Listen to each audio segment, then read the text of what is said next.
নমস্কার, কেমন আছেন আপনারা সবাই? দেবযানীস রান্নাঘরে আপনাদের স্বাগত জানাই। আজকে বানিয়েছিলাম মেথি মালাই পনির। ফ্রেশ মেথি দিয়ে তৈরি এই মেথি মালাই পনিরের টেস্টই কিন্তু আলাদা হয়। আর তাও বানিয়েছিলাম এটা সম্পূর্ণ পেঁয়াজ রসুন ছাড়া। একটু ডিফারেন্টভাবে বানিয়েছি।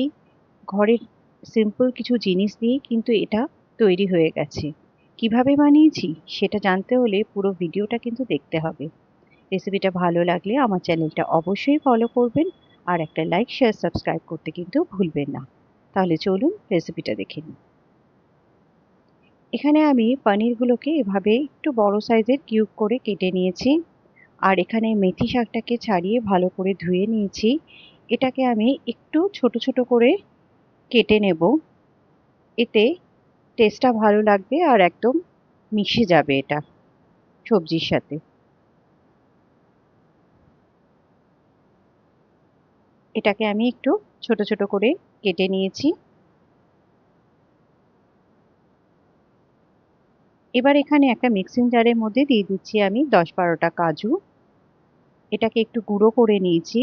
এরই মধ্যে দিয়ে দিচ্ছি আমি 2টো কাঁচা লঙ্কা আর 1 চামচ মৌরির গুঁড়ো। সামান্য একটু জল দিয়ে এটা একটা পেস্ট বানিয়ে নেব। এটা রেডি হয়ে গেছে।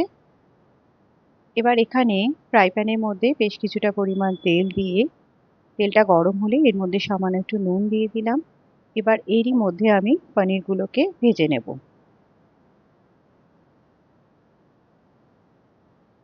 পনিরগুলোকে বেশ সুন্দর লাল করে ভেজে নেব।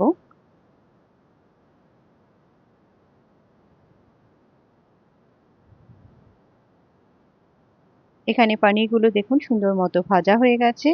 এটাকে উঠিয়ে রেখে এরই মধ্যে 1 চামচ ঘি দিয়ে তার মধ্যে দিয়ে দিলাম গোটা জিরে, সামান্য একটু মেথি আর একটা তেজপাতা ফোড়ন। ফোড়নটা একটু ভাজা হয়ে গেলে এর মধ্যে মেথি শাকটা ছেড়ে দিচ্ছি। সামান্য একটু নুন দিয়ে এটাকে একটু এই তেলের মধ্যে হালকা করে ভেজে নেব। এরই মধ্যে দিয়ে দিচ্ছি 1/2 চামচ মতো আদা বাটা। এটাকেও এরই সাথে একটু ভেজে নেব।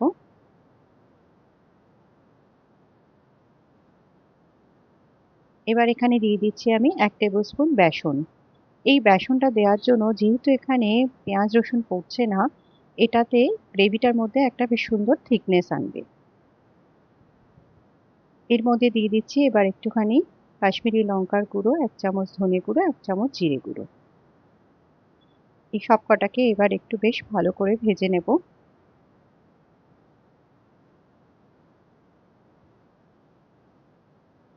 এবার এখানে দিয়ে দিচ্ছি আমি হাফ বাটি দুধ। এটাকে ভালো করে মিশিয়ে নেব।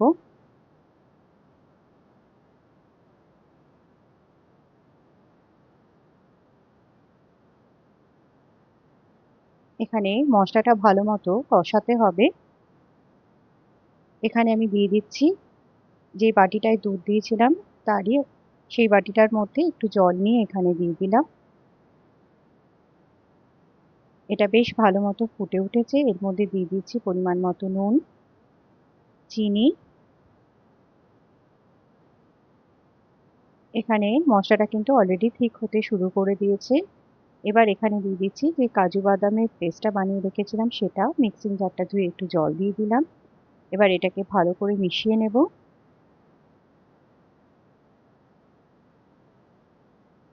এখানে দেখুন এটা ফুটে উঠেছে। এবার এখানে পনিরগুলোকে দিয়ে দেব।